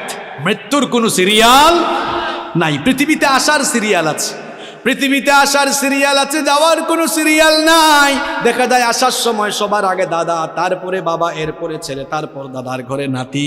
আসার সুন্দর সিরিয়াল আছে, যাওয়ার কোনো সিরিয়াল নাই। মাঝে মাঝে সিরিয়াল ব্রেক হয়ে দেখা যায় নাতির লাশ দাদা কবরে নামায়, অথবা ছেলের লাশ বাবা কবরে নামায়। যে কেউ যে কোনো সময় চলে যেতে পারে, কোনো ঠিক ঠিকানা নাই। এই বাড়ি বাড়ি জায়গা থাকবে বাড়িওয়ালা। আমি বলছিলাম পাপের চিন্তা মাথায় আসলেই কোন জিনিসটার কথা স্মরণ করা। আরেকটু জোরে বলেন। মৃত্যু আমাদের সামনে না পিছনে? না, এটা ভুল। মৃত্যু সামনে নয়, মৃত্যু পেছনে। কবর হলো সামনে, মৃত্যু পেছনে, কবর সামনে। আমার প্রিয় ভাইরা, যখনই কোনো গুনার চিন্তা মাথায় আসবে সাথে সাথে মৌতের কথা স্মরণ করবেন। আমি যদি গুনাহ করতে করতে মারা যাই, মরে যেতে পারি কিনা, মরে যেতে পারি কিনা, এই মৃত্যুর কথা স্মরণ করলে দেখবেন আপনি গুনাহের কাজ থেকে, পাপের কাজ থেকে নিজেকে আপনি হেফাজত করে রাখতে পারবেন ইনশাআল্লাহ। কষ্ট হচ্ছে না তো? আচ্ছা, গুনাহ থেকে বাঁচার কয়টা উপায় বলতেছি, আরো জোরে বলেন। ঘুম আসছে নাকি? একটা তাকবীর দেন তো, লিল্লাহি তাকবীর। দাঁড়ান দাঁড়ান, একটু বিয়াইতের আগে দেন যারা বিয়া করে ফেলছেন, এরপরে অবিবাহিতরা দিবেন। দেখি বিবাহিত এদের এনার্জি বেশি না অবিবাহিতদের এনার্জি বেশি? বিবাহিত ভাইরা প্রথমে রেডি, আপনারা মান সম্মান রাখেন কিন্তু। সবাই রেডি তো? লিল্লাহি তাকবীর। বাপরে বাপ, আরো করা যাবে নাকি? অবিবাহিত ভাইরা তোমরা শুনছো তো বিবাহিতদের আওয়াজ, নিজেদের মান সম্মান ইজ্জত নষ্ট করো না। তোমাদের আওয়াজ যদি বিয়ের আগেই কম থাকে সবাই ট্রল করবে তোমাদেরকে নিয়ে। সবাই রেডি তো অবিবাহিত ভাইরা? আচ্ছা, ইলেকট্রিসিটি চলে আসছে আলহামদুলিল্লাহ। অবিবাহিত ভাইরা সবাই রেডি তো? লিল্লাহি তাকবীর। তোমাদের তো এনার্জি বেশি থাকবেই ভাই, তোমরা তো বিয়ে করো না। এবার বিবাহিত অবিবাহিত ছোট বড় আমার বয়স্ক বাবারা সবাই মিলে আরেকবার লিল্লাহি তাকবীর। ওদের জীবনে আসছিল সব চলে গেছে, তাই না? এবার শুনতেও মজা লাগবে, তবে আমি কষ্ট দিব না আপনাদেরকে, শর্টলি বলছি। সম্মানিত ভাইয়েরা, তাহলে গুনাহ থেকে বাঁচার আমল হচ্ছে মোট 12টা। কয়টা বলছি? 3টা। 1 নাম্বার আশ্রয় চাইবেন কার কাছে? 2 নাম্বার ভয় করবেন কারে? 3 নাম্বার কোন জিনিসের কথা স্মরণ করবেন? 4 নাম্বার গুনাহ থেকে বাঁচতে হলে নিজেকে নফসের গোলাম বানানো যাবে, নফসের গোলাম নিজেকে বানানো যাবে না। কারণ নফস মানুষকে পাপের দিকে ধাবিত করে। আর নফস হলো 3 প্রকার। নফস কয় প্রকার? জোরে বলেন, কয় প্রকার? আরো জোরে, কয় প্রকার? 1 নাম্বার নফসে আম্মারা, 2 নাম্বার নফসে লাওয়ামা, 3 নাম্বার নফসে মুতমাইন্না। আবারও বলি, মুখস্থ করে ফেলেন। 1 নাম্বার নফসে আম্মারা, 2 নাম্বার নফসে লাওয়ামা, 3 নাম্বার নফসে মুতমাইন্না। আমি বানায় বলছি। 3 প্রকার নফসের কথা কোরআনে আছে। কোথায় আছে দেখায় দিই। 1 নাম্বার নফসে আম্মারা, এটা কোন প্রকার নফস? যে নফস গুনাহের দিকে ধাবিত করে। এই ধরনের নফস থেকে আল্লাহ আমাদেরকে হেফাজত করেন। রব্বুল আলামিন কোরআনুল কারীমের 12 নম্বর সূরা, সূরা ইউসুফের 53 নম্বর আয়াতে বলছেন, ইন্নান নাফসা লাআম্মারাতুম বিস-সুই ইল্লা মা রাহিমা রাব্বি ইন্না রাব্বি গফুরুর রহিম। আল্লাহ তাআলা বলছেন, নিশ্চয়ই নফস মানুষকে পাপের দিকে, গুনাহের দিকে ধাবিত করে। তবে সেই ব্যক্তি ছাড়া যার উপরে আল্লাহ দয়া করেন, নফসের গোলামি আপনাকে ছেড়ে দিতে হবে গুনাহ থেকে বাঁচার জন্য। যেমন ফজরের সময়, হোক সেটা শীতের দিন, হোক সেটা গরমের দিন, দেখবেন ফজরের টাইমে ওয়েদারটা একটু ঠান্ডা থাকে, আরামের থাকে। ওই সময় নফস চাইবে, মন চাইবে ঘুমান, আর আল্লাহ চাইবেন বান্দা উঠে নামাজ পড়। বলেন তো নফসের চাওয়াকে প্রাধান্য দিবেন নাকি আল্লাহর চাওয়াকে প্রাধান্য দিবেন? বললেন তো আল্লাহর চাওয়ারে প্রাধান্য দিবেন। হাতও তোলা লাগবে না, কিছু বলা লাগবে না, চুপচাপ থেকে নিজের বিবেককে প্রশ্ন করেন, আজকের ফজরের নামাজে নফসের গোলামি করেছেন না আল্লাহর গোলামি করেছেন? কিছু বলা লাগবে না। আমি তো বলছি চুপ থেকে বিবেককে প্রশ্ন করেন। নফসের গোলামি ছাড়তে হবে। গুনাহ থেকে, পাপ থেকে বাঁচতে হলে নফসের গোলামি ছাড়তে হবে। মন চাইবে সুদ খাবো, মনের চাওয়া প্রাধান্য দিব না। সুদ হারাম করেছে মোল্লা না আল্লাহ। আল্লাহর চাওয়া প্রাধান্য দিয়ে সুদ থেকে বিরত থাকবো। নফস চাইবে, মনটা চাইবে একটু ওই জায়গায় দুর্নীতি করি, এটা মনের চাওয়া। আল্লাহ চান বান্দা দুর্নীতি থেকে মুক্ত হয়ে তুই পবিত্র থাক। তাহলে মনের চাওয়া প্রাধান্য দিবেন না আল্লাহর চাওয়া প্রাধান্য দিবেন? হ্যাঁ যুবক তরুণ ছাত্ররা শোনো, মোবাইল ফোন হাতে নিলে মনটা চাইবে রাতের বেলা ইউটিউবে গিয়ে একটু নাটক দেখি, সিনেমা দেখি, অনেকে আবার পর্নোগ্রাফিতে আসক্ত, অনেকের মনটা চাইবে ফোনটা হাতে নিয়ে একটু ব্লু ফিল্ম দেখি। এটা হলো মনের চাওয়া। মনের চাওয়াকে প্রাধান্য দিব না, আল্লাহকে আমরা ভয় করব। তাহলে গুনাহ থেকে বাঁচার জন্য 4 নম্বর আমল শিখাচ্ছি, নফসের গোলামি থেকে বেঁচে থাকা লাগবে। 1 নম্বর নফস হচ্ছে নফসে আম্মারা, যেই নফস মানুষকে গুনার দিকে ধাবিত করে। আল্লাহ এই নফস থেকে আমাদের সবাইকে বাঁচান। আরো আসতে বলেন আমিন। 2 নম্বর নফসের নাম নফসে লাওয়ামা, যেই নফস অপরাধ করে ফেলার পরে লজ্জিত হয়ে যায়, সেই নফসের নাম হচ্ছে নফসে লাওয়ামা। কোরআনে কারীমের 75 নম্বর সূরা কিয়ামার শুরুতে আল্লাহ বলেছেন, লা উকসিমু বিয়াউমিল কিয়ামাতি ওয়ালা উকসিমু বিন নাফসিল লাওয়ামা। কথাটা কার? আল্লাহ বলছেন আমি শপথ করছি কিয়ামতের দিনে, আমি শপথ করছি সেই নফসের, যেই নফস নিজেকে ধিক্কার দেয়, গুনাহ করার পর লজ্জিত হয়। আল্লাহ এমন নফস আমাদের সবাইকে দান করো, জুড়ে বলেন আমিন। 3 নম্বর নফসের নাম নফসে মুতমাইন্না। নফসে মুতমাইন্না হচ্ছে এমন নফস, যেই নফস সব সময় আল্লাহর আনুগত্যের পথে পরিচালিত হয়, যেই নফস সব সময় আল্লাহর গোলামি করে সন্তুষ্ট থাকে। এই নফস আল্লাহ সবাইরে দান করেন, বলেন আমিন। এই রকম নফস যাদের, এই রকম নফস আছে যাদের, সফল কাম হয়ে যাবে তারা। এরা মারা যাওয়ার পর এদের রূহ যখন জিবরিল আমিন কবজ করবেন, তখন এই সকল লোকদেরকে বলা হবে, ইয়া আইয়াতুহান নাফসুল মুতমাইন্নাতু রুজিই ইলা রাব্বিকি রাদিয়াতাম মারদিয়া ফাদখুলি ফি ইবাদি ওয়াদখুলি জান্নাতি। বলা হবে, হে প্রশান্ত আত্মা, তোমার রবের সন্তুষ্টির দিকে বের হয়ে আসো, আল্লাহর নেককার বান্দাদের শামিল হয়ে আল্লাহর জান্নাতে তুমি দাখিল হয়ে যাও। তাহলে গুনাহ থেকে বাঁচার জন্য নফসের গোলামি করা যাবে না, নফসের চাওয়াকে প্রাধান্য দেওয়া যাবে না। যার গোলামি এবং যার চাওয়া প্রাধান্য দিতে হবে তিনি কি? যদি এমন নফস, যদি আপনি নিজেকে আল্লাহর গোলামির পথে পরিচালনা করতে পারেন, নফসের গোলাম না হয়ে যদি আল্লাহর গোলাম হতে পারেন, দেখেন আল্লাহ আপনাকে সুসংবাদ দিয়ে কি বলছেন, ওয়া আম্মা মান খাফা মাকামা রাব্বিহি ওয়া নাহান নাফসা আনিল হাওয়া ফাইন্নাল জান্নাতা হিয়াল মাওয়া। আল্লাহ তাআলা বলছেন, আর যারা আল্লাহর সামনে হাজির হওয়াকে ভয় করে নিজেদের নফসকে কুপ্রবৃত্তি থেকে যারা বিরত রাখে, এই রকম নিজেদেরকে নফসের গোলামি থেকে বাঁচিয়ে রাখবে যারা, আল্লাহর জান্নাতের অধিবাসী হয়ে যাবে তারা। আর আসতে বলেন সুবহানাল্লাহ। তাহলে গুনাহ থেকে বাঁচার জন্য 4 নম্বর আমল, নফসের গোলাম হবেন না, আল্লাহর গোলাম হবেন। মন যা চাইবে তা করা যাবে, মনের চাওয়া প্রাধান্য দিব না, যার চাওয়া প্রাধান্য দিব, যার হুকুম মতো জীবন চালাবো তিনি কে? 5 নাম্বার, গুনাহ থেকে বাঁচতে হলে একা থাকবেন না, একা একা থাকবেন না, নিঃসঙ্গ থাকবেন না। ওই যে প্রবাদ আছে না, অলস মস্তিষ্ক শয়তানের কারখানা। যুবকরা কখনো একা থাকবা না ভাই, রুমের ভিতর একা থাকলেই শয়তান ধরবে। আমি প্রথমে আমার বাবাদেরকে শ্রদ্ধার সাথে কিছু কথা বলি, মহিলা প্যান্ডেল থেকে আমার মায়েরা শুনছেন, ভাই শুনেন, কথাগুলো শুনেন, আপনার ছেলে মেয়ের জন্য কাজে লাগবে। যাদের ছেলে মেয়ে আছে, কখনো আপনার ছেলেকে বা আপনার মেয়েকে বিয়ের আগে একা রুমে ঘুমাইতে দিবেন না।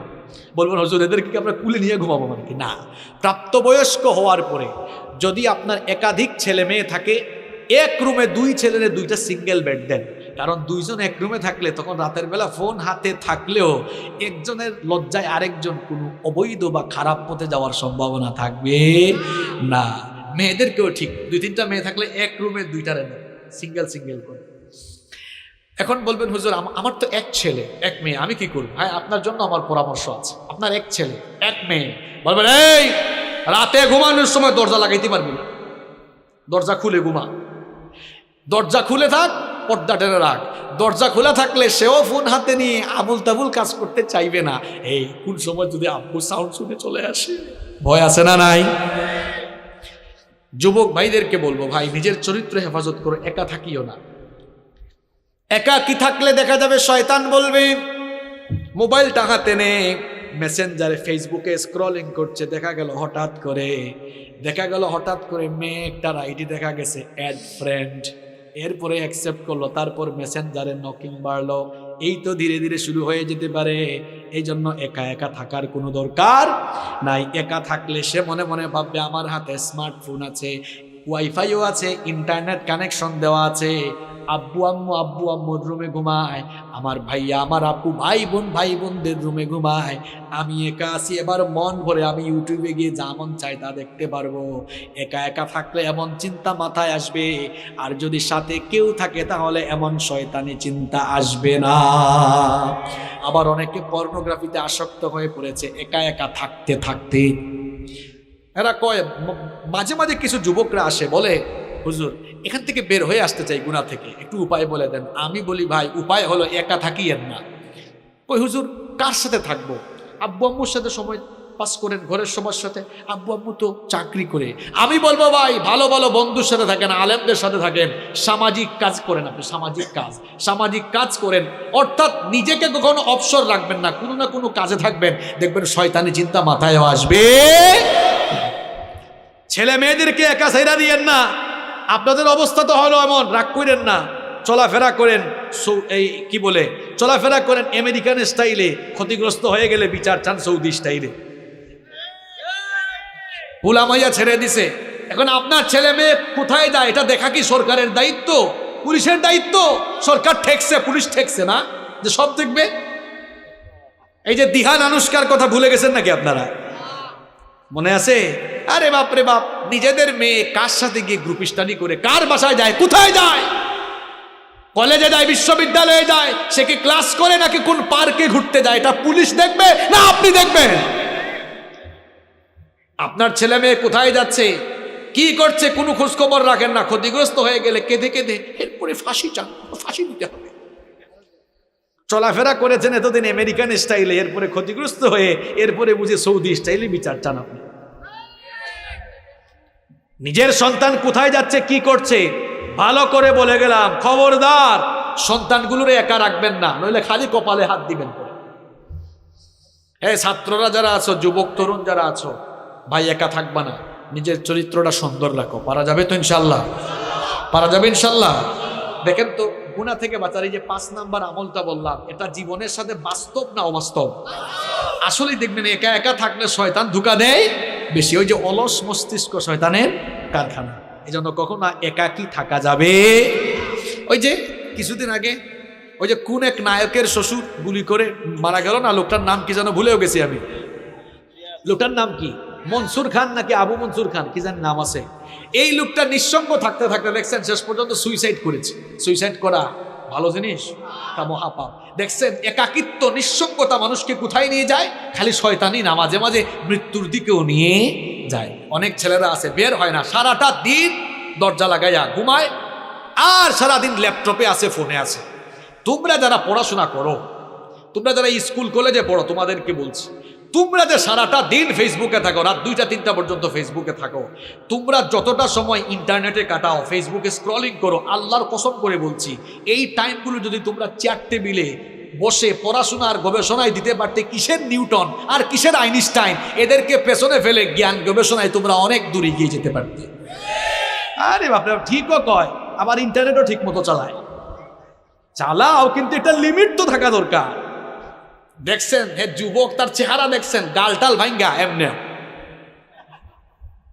তুমি যুবক মানুষ, তোমার চেহারার এই অবস্থা হয়েছে কেন? তোমার চেহারা লাবণ্য থাকবে, স্মার্টনেস থাকবে, গালটাল ভেঙে গেছে, বিচি উঠতে উঠতে তার চেহারা শেষ। কারণ ও তো রাত 3টা-4টা পর্যন্ত ঘুমায় না, ও ফোন হাতে নিয়ে খালি স্ক্রলিং করে, ঝিমাইতে মাঝে মাঝে ফোনও তার নাকে মুখে পড়ে, তাও সে চালাইতে আছে না নাই? লিমিটে ফিরে আসো ভাই, এখন পড়াশোনার সময়, ক্যারিয়ারটাকে তৈরি করো, ক্যারিয়ারটা সাজাও, পড়াশোনায় মন দাও, দেখবা জীবনে সাকসেসফুল হয়ে যাবে ইনশাআল্লাহ। কষ্ট হচ্ছে না তো আপনাদের? প্রিয় ভাইয়েরা, আর কয়েকটা মিনিট থাকা যাবে না ইনশাল্লাহ? কেউ উঠিয়েন না, শেষ পর্যন্ত নিয়ে যান। এখন প্রত্যেকটা কথা বাস্তবিক বলবো। গুনাহ থেকে বাঁচার আমল বলতেছি কয়টা? 12টা। বলে ফেলছি কয়টা? 6 নাম্বার, গুনাহের উপকরণ থেকে দূরে থাকা। যেই জিনিসগুলো দিয়া গুনাহ করার সম্ভাবনা আছে এগুলোর কাছেও না। নাটক, সিনেমা, অশ্লীল গল্প, উপন্যাসের বই। নাটক সিনেমা দেখে মানুষ কি শিখবে?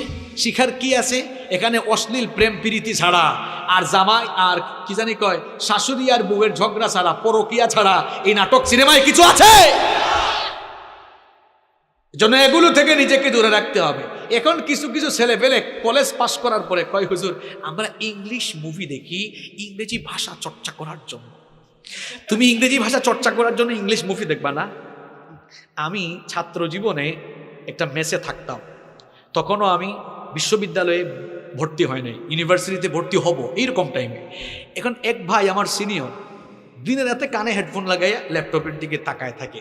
একদিন বললাম, ভাইজান আপনি দেখি সব সময় ল্যাপটপের দিকে তাকায় থাকেন। এটা অনেক আগের 2010 সালের বলতেছি কথা। কয় তুমি এগুলা বুঝবা না, আমি লন্ডন যাব, আইএলটিএস করছি, ভাষা চর্চার জন্য ইংলিশ মুভি দেখছি। আমি বললাম, ভাই ভাষা চর্চার জন্য তো আপনি ল্যাঙ্গুয়েজ ক্লাবে যাবেন, ল্যাঙ্গুয়েজ ক্লাবে গিয়ে আপনি সেখানে না চর্চা করবেন, বেশি বেশি স্পিকিং করবেন, বেশি বেশি কথা বলবেন, কথা বলার পরিবেশে থাকবেন, তখন না আপনি ভাষা চর্চা করতে পারেন। কয় চুপ থাকো, সিনিয়র ভাই তো কিছু তো বলাও যায় না। তো এইরকম অনেক কারবারই আছে না নাই? হে ভাষা শিখতে শিখতে যে কোন জিনিস শিখতেছে এটা হে ভালো করে জানে। গুনাহের উপকরণ থেকে দূরে থাকতে হবে। পর্নোগ্রাফিতে যারা আসক্ত এদের ভেতর থেকে মনুষ্যত্ববোধ চলে গেছে, এদের ভেতরে পশুত্ব তৈরি হয়েছে। এরা মেয়েদেরকে জীবনে কোনোদিন সম্মান করতে পারবে না। মেয়ে দেখলেই হে মনে করে এটা ভোগ্য পণ্য, এটা ভোগ করার জিনিস। কারণ পর্নোগ্রাফিতে আসক্ত হয়ে সে নিজের ভেতরের পশুত্বকে জাগ্রত করে এখন নারী দেখলেই তার কাছে লাগে এটা ভোগ্য পণ্য। নারীকে সে সম্মানের চোখে দেখতে পারে না। এখন অনেকে বলবে, হুজুর পাপের পথ থেকে ফিরে আসবো কেমনে? ভাই রাত 10টার পরে যদি ফোন হাতে নিলে তোমার ফোন দিয়ে বিপদে যাওয়ার সম্ভাবনা থাকে। আমি বলছি এইটা থেকে দূরে থাকো। রাত 10টার পরে ফোন আর বালিশের কাছে না, একেবারে ড্রয়ারে ফেলা, ফজরের পরে হাতে নিও। আর বাবা মাদেরকে আরেকটা কথা বলি, অনেকের বাড়িতে ওয়াইফাই আছে না, রাত 10টা বাজবে ওয়াইফাইয়ের সুইচ অফ, ওয়াইফাইয়ের সুইচ বন্ধ, নইলে দেখবেন ছেলেমেয়েরা কিন্তু কারবার করে ফেলতে পারে। আর সবচেয়ে ভালো হয় এমন সচেতন হন, রাত 10টার পরে খাওয়া দাওয়ার পরে ছেলে মেয়েদেরকে বলবেন, এই ফোন দে, ফোন দে। রাতের বেলা ফোনের দরকার আছে, সকালবেলা আমার কাছ থেকে আবার ফোন নিয়ে যাইও। এই কথাগুলো আপনাদের ভালোর জন্য বলতেছি। ডিভাইস তো হাতে, আমাদের ছেলেমেয়েরা নষ্ট হয়ে যাচ্ছে অপশিক্ষার অপসংস্কৃতির কারণে। ছোট বয়স থেকেই বাচ্চাদের হাতে আমরা ফোন তুলে দিয়েছি। আরে ভাই আগে তো ছোট ছোট বাচ্চারা কান্না করলে মা বাবারা দৌড়ে এসে কুলে নিয়ে আয় আয় চাঁদ মামা গল্প শোনায়, কবিতা শোনায় ঘুম পাড়াইতো। এখন 2-3 বছরের বাচ্চা কান্না করলে মা বাবা এসে ইউটিউবে ঢুকে baby shirt dude dude dude do লাগায় দেয়। আর 2-3 বছরের বাচ্চারা ফোন হাতে নিয়ে ইউটিউবে ঢুকে একটার পর একটা চেঞ্জ করতেও জানে। ওই দিন দেখলাম 3 বছরের বাচ্চা মোবাইল স্ক্রলিং করছে এমন ভাবে, আমি হুজুর মানুষ, আমি নিজেই এরকম স্ক্রলিং জানি না। একজন আমারে কয় ওই দিন, হুজুর দোয়া করবেন। বললাম কি হয়েছে? কয় আমার মেয়ে জেএসসিতে A+ পেয়েছে, মানে ক্লাস 8 পাস করছে আর কি, A+ পেয়েছে। আমি বললাম মাশাআল্লাহ গুড। কই হুজুর জানেন খুশি হয়ে আমি আইফোন গিফট করে দিয়েছি। আমি বললাম ভালো করছেন, কিছুদিন পরে আপনারা জামাই গিফট করবে। এই ছোট্ট ছোট্ট ছেলে মেয়েদের হাতে ফোন তুলে দিয়েন না, নইলে কারবার ঘটাই ফেলবে। রাতের বেলা ফোন কেড়ে নেবেন, ইন্টারমিডিয়েট পাস করার আগ পর্যন্ত হাতে ফোন দিয়েন না। এগুলো পরামর্শ দিয়ে গেলাম, মানলে কল্যাণ হবে ইনশাআল্লাহ।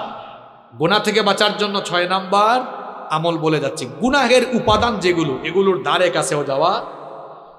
তার মানে কি ফোন থেকে দূরে থাকবেন? আরে ভাই প্রত্যেকটা জিনিসের পজিটিভ নেগেটিভ আছে, নেগেটিভ গুলা বর্জন করে পজিটিভ গুলা। এই যে ক্যামেরা, এটা দিয়া মুভি নাটক সিনেমার শুটিং করা হয়, আবার এখানে মাহফিলে ওয়াজও রেকর্ড করা হচ্ছে। এক জিনিস দিয়ে 2 কাম করা যায় কি যায় না? তা আপনি খারাপ জিনিস করবেন না ভালোটা করবেন? সিদ্ধান্ত নিতে হবে কাকে? আপনাকে সিদ্ধান্ত নিতে হবে কাকে? গুনাহ থেকে বাঁচা থাকার জন্য 7 নম্বর আমল হলো ইন্টারনেট এবং তথ্য প্রযুক্তির অপব্যবহার থেকে নিজেকে বাঁচিয়ে রাখতে হবে। যুবক তরুণ ভাইয়েরা, ইন্টারনেট আর তথ্য প্রযুক্তির অপব্যবহারের কারণে আজ আমার কলিজার টুকরা যুবক তরুণ ছাত্র ভাইদের যৌবন নষ্ট হয়ে যাচ্ছে। আমার কলিজার টুকরা ভাইয়েরা, দরদ মাখা ভাষায় বলে যাচ্ছি, মনে রেখো, রাতের বেলা হাতে ফোন আছে, ইন্টারনেট আর তথ্য প্রযুক্তির অপব্যবহার করে তুমি যদি খারাপ কিছু দেখতে চাও, হয়তো ভাবতেছো আমাকে তো আব্বু আম্মু দেখে না, ভাই বোন কেউ দেখে না, কিন্তু একজন তো সবই দেখেন, তিনি কি? আর যারা নামাজও পড়ে, দেখবেন অনেক মানুষ আছে নামাজ পড়ে রোজা রাখে, ভালো ভালো কাজ করে, আবার একা একা হয়ে গেলে গোপনে গোপনে হারাম কাজে লিপ্ত হয়, আছে না নাই? আল্লাহর নবীর একটা হাদিস আমার মনে পড়ে গেল। নবীজি বলছেন, তুমি তোমার পরিবারের লোকদের সামনে অন্যায় কাজ, পাপের কাজ করতে যেমন লজ্জা পাও, তুমি যদি তোমার পরিবারের কারো সামনে পাপ করতে লজ্জা পাও, তোমার আল্লাহর সামনে গুনাহ করতে তোমার কি কোনো লজ্জা লাগে না? কারণ আল্লাহ বান্দার সব কিছু দেখেন কিনা, জোরে বলেন দেখেন কিনা। খুব ভয়ঙ্কর একটা হাদিস আমার মনে পড়লো, শুনেন ভাইরা, কান লাগান। একদিন নবীজি সাহাবীদেরকে বললেন, আমার সাহাবীরা শোনো, আমার উম্মতের কিছু মানুষ কিয়ামতের দিন তিহামা নামক বিখ্যাত শুভ্র পর্বতমালার সমান আমল নিয়ে হাজির হবে।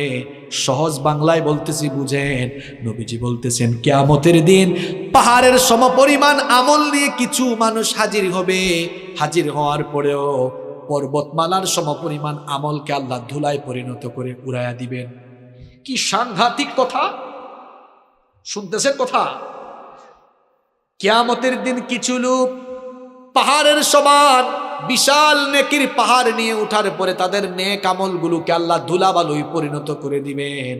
সাওবান রাদিয়াল্লাহু আনহু নবীজিকে জিজ্ঞেস করলেন, ইয়া রাসূলুল্লাহ, পড়েন সাল্লাল্লাহু আলাইহি ওয়াসাল্লাম, নবী গো, তারা কারা? এদের ব্যাপারে আমাদেরকে বলেন, তাহলে আমরা সাবধান হয়ে যাব। নবীজি বললেন, সাওবান, এরা হচ্ছে তোমাদেরই ভাই, যারা তোমাদের সঙ্গে নামাজ পড়বে, তোমাদের সাথেই চলাফেরা করবে, কিন্তু যখন তারা নির্জনে একাকী হয়ে যাবে, তখন তারা গোপনে গোপনে হারাম কাজে লিপ্ত হয়ে যাবে। এজন্য যুবক ভাইরা, রাতের বেলা গোপনে গোপনে মেয়েদেরকে মেসেঞ্জারে নক দিও না। রাতের বেলা একা একা ইউটিউবে ঢুকে হারাম কিছু দেখিও না। এই যে হাদিসটা বললাম, 5 ওয়াক্ত নামাজও পড়বা, হারাম কাজও করবা, সমস্ত আমলগুলোকে ধুলাবালু করে উড়িয়ে দিবেন কে? আল্লাহ আমাদেরকে হেদায়েতের উপর অটল রাখো, গুনাহ থেকে বাঁচিয়ে রাখো, বলেন আমিন। তাহলে 7 নম্বর আমল কি বললাম? ইন্টারনেট তথ্য প্রযুক্তির অপব্যবহার থেকে নিজেকে মুক্ত রাখা। পারা যাবে তো ভাই ইনশাল্লাহ? নাম্বার 8 নাম্বার গুনাহ থেকে বাঁচার জন্য 8 নাম্বার উপায় হলো, অসৎ ব্যক্তিদের সাথে, অসৎ বন্ধুদের সাথে মিশা যাবে না। কথায় আছে না, সৎসঙ্গে স্বর্গবাস, অসৎ সঙ্গে। এজন্য যুবক তরুণ ভাইয়েরা, সিগারেট খুর, ইয়াবাখুর, বাবাখুর, এদের সাথে মিশিও না। ভালো মানুষকে বন্ধু বানাও। বন্ধু বানাবেন কাকে? যার দুনিয়াদারি আপনার চেয়ে কম আর দিনদারি আপনার চেয়ে, আবারও বলছি, বন্ধু বানাবেন কাকে?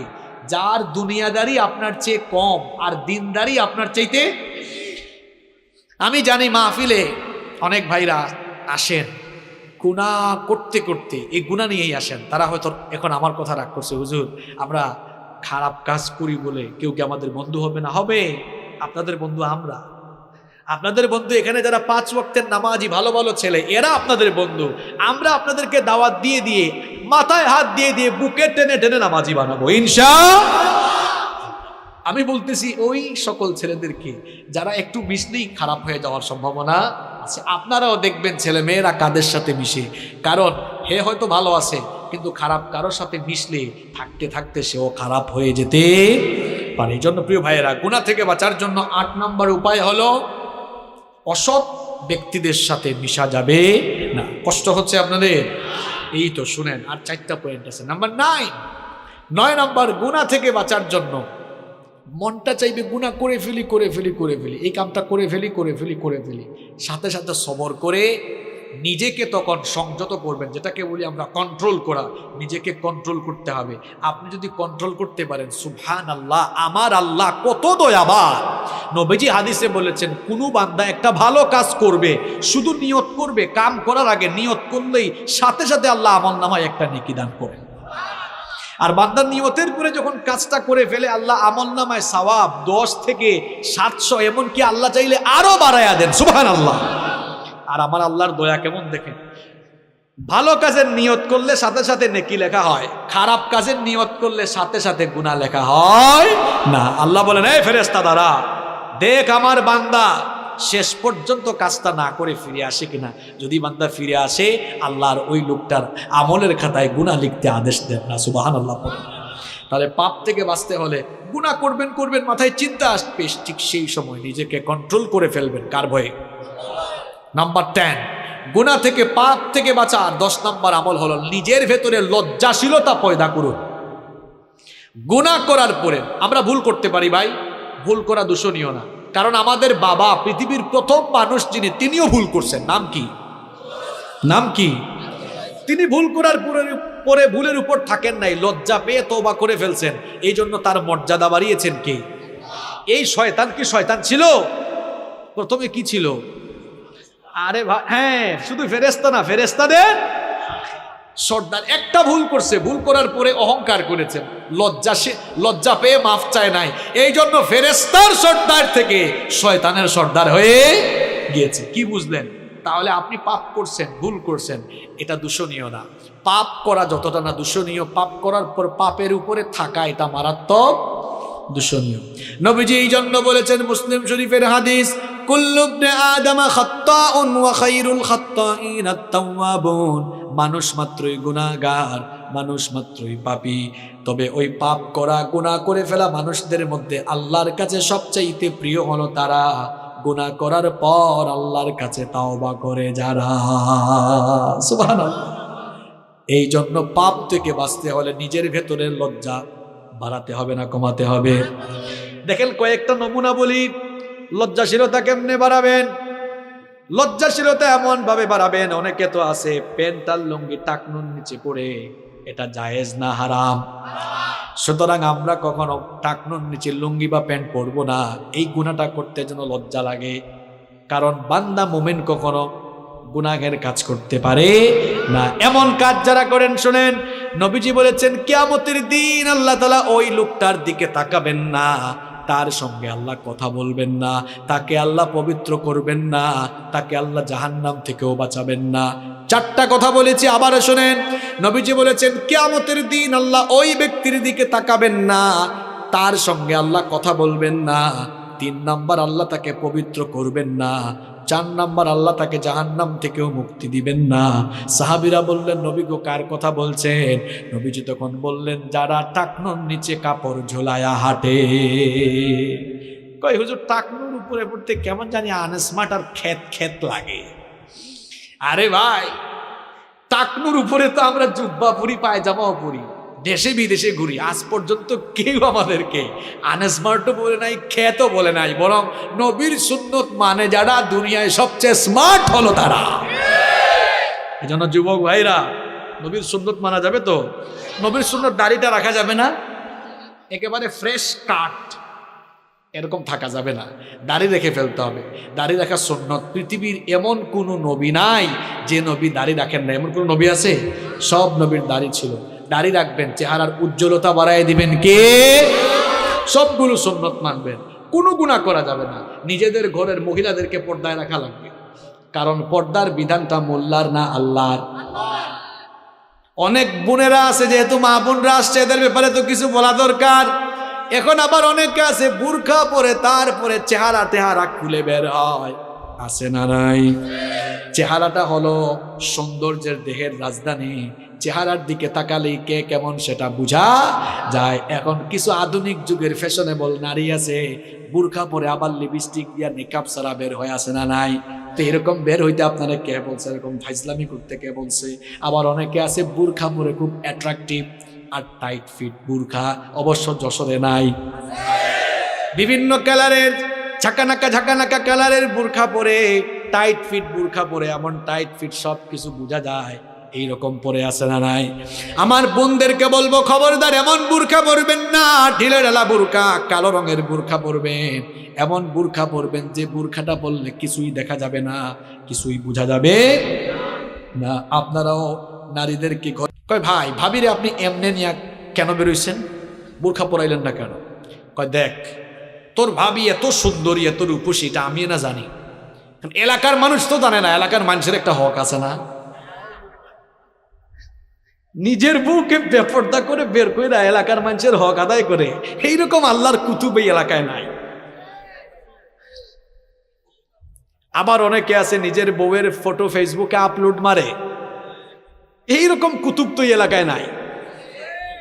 হ্যাঁ ভাই লেভেল না, শোনেন, কুরআন হাদিস দিয়ে বহুত ওয়াজ করছি, আপনি সোজা হন নাই। আজ এমন কাঁচা কথা বলবো, আপনি তারের মতো সোজা হবে। কুরআন হাদিস দিয়ে বহুত ওয়াজ করছি, আপনি এখনো ঠিক হইলেন না। এবার বলেন আপনি আমার, ফেসবুক এটা পার্সোনাল সাইট না পাবলিক সাইট? হ্যাঁ জোরে বলেন, বউ কি পার্সোনাল না পাবলিক? আশ্চর্য কথা, বউ পার্সোনাল, ফেসবুক পাবলিক সাইট। এখন পার্সোনাল জিনিসকে তো পাবলিক সাইটে আপলোডায় তারা, নিজের বউকে জনগণের মানুষের সম্পদ বানিয়েছে যারা। বেহায়া, বেশরম, নির্লজ্জ কোথাকার, আপনার মধ্যে আত্মসম্মান বোধ বলতে কিছুই নাই। আবার বউর ফটো ফেসবুকে দেওয়ার পরে ছোট ছোট ভাইরা এলাকার আছে না, ফেসবুকে অ্যাড কমেন্ট করেছে। একজন বলছে, ওয়াও ভাবিকে হ্যাপি লাগতেছে। আরেকজন কয়, ভাই ভাবিকে জোস লাগতেছে। এ বেকুব, কার জোস কে খায় রে? একটু লজ্জা, আমি হাসির কথা বলেছি, একটু লজ্জা শরম নাই আপনার? আল হায়াউ শু'বাতুম মিনাল ঈমান, নবীজি বলেছেন লজ্জাশীলতা ঈমানের অংশ। নিজের ভেতরে লজ্জা বাড়ান, আল্লাহ আমাদের সবাইকে লজ্জাশীল বানান। গুনাহ থেকে বাঁচার 10 নাম্বার উপায় বলছি, নিজেকে লজ্জাশীল বানাতে হবে। এমন লজ্জা যে আমার আল্লাহ গুনাহ করতে নিষেধ করছেন, আমি তো গুনাহ করতেই লজ্জা পাবো, গুনাহ আমি করবো না। পারা যাবে তো ইনশাল্লাহ? খারাপ লাগতেছে আপনাদের?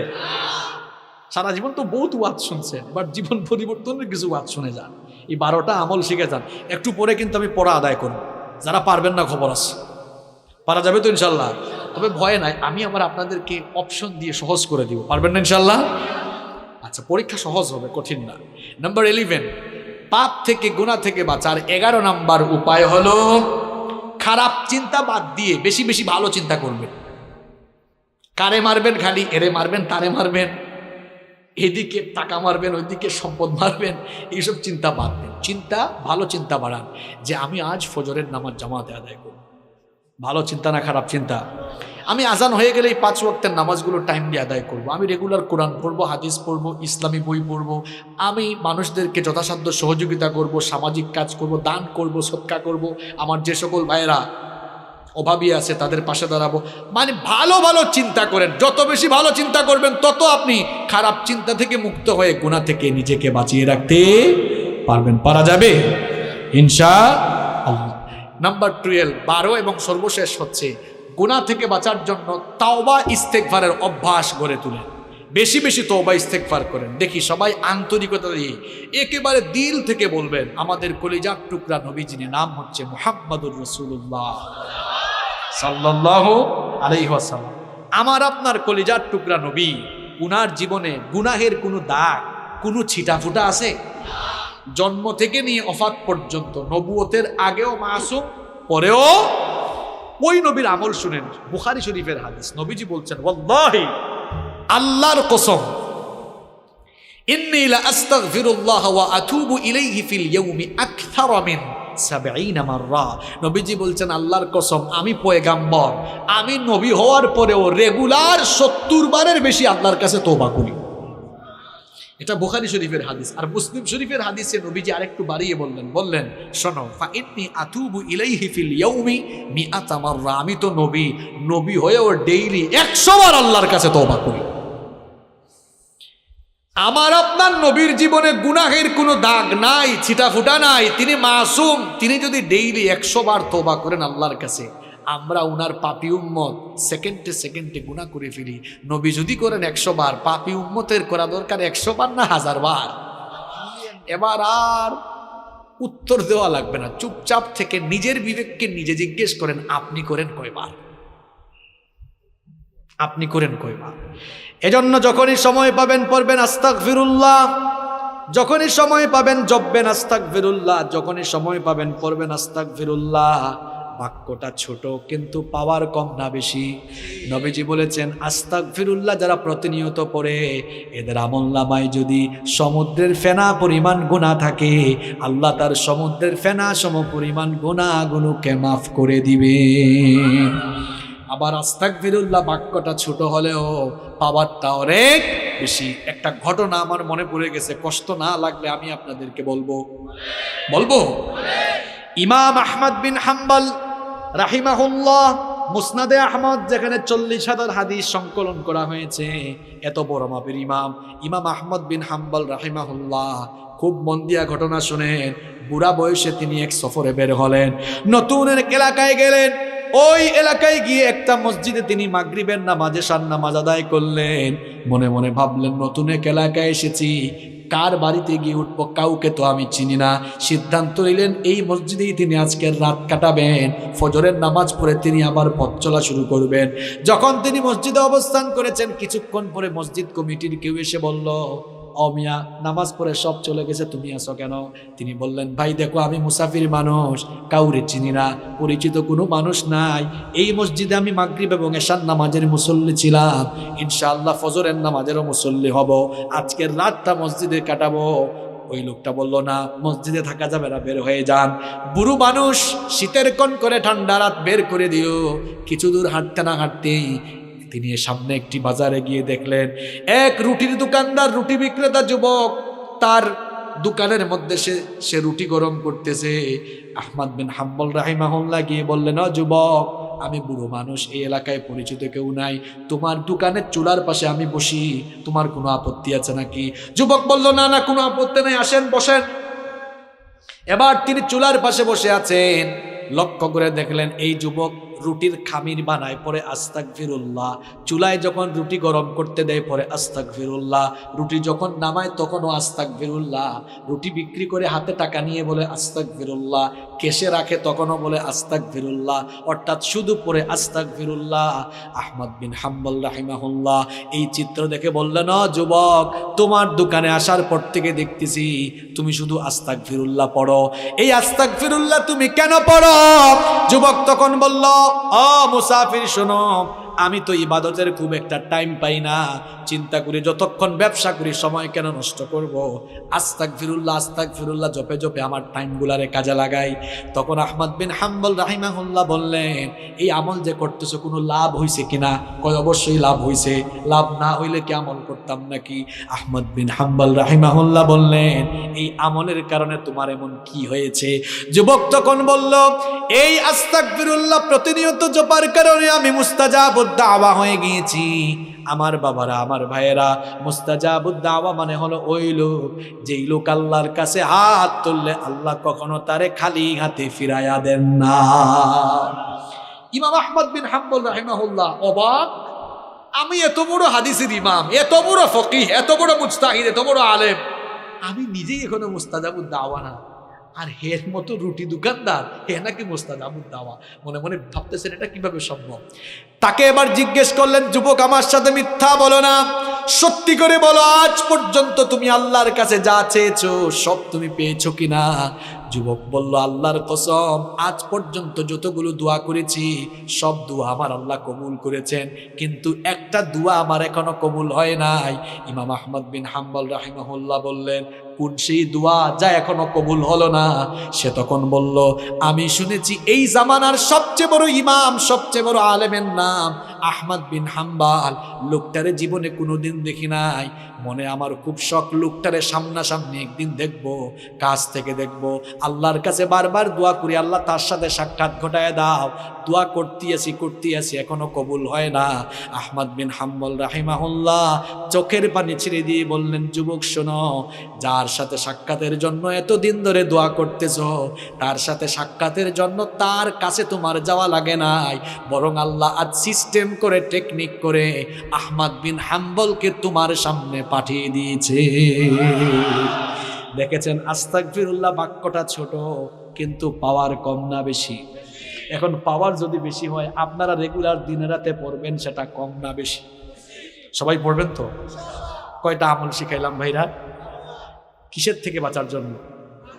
গুনাহ থেকে, পাপ থেকে। আপনারা বলেন তো, যে 12টা আমল বললাম, এই 12টা কাজ যদি করা যায়, গুনাহ থেকে নিজেদেরকে বাঁচিয়ে রাখা যাবে না ইনশাআল্লাহ? আসেন দেখি আপনারা কি কাজ করছেন এতক্ষণ।